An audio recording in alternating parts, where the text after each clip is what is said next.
Dengar. Okay, sharing. Tak apa. Jangan risau.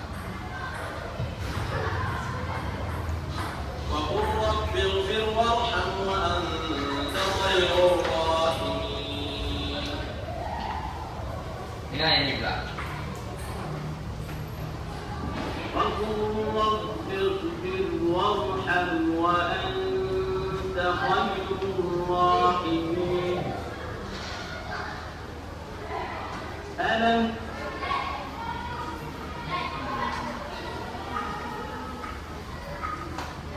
وقل رب اغفر وارحم وأنت خير الراحمين.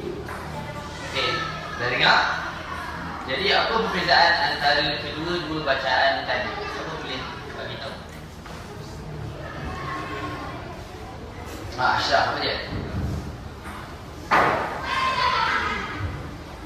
Bacaan satu tu yang laju, yang satu lagi yang perlahan. Okey.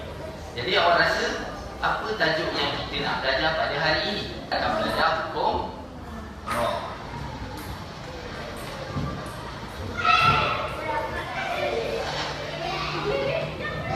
Sebelum kita masuk pada hukum roh, Al-Quran mestilah dibaca dengan betul, iaitu menjaga tajwid.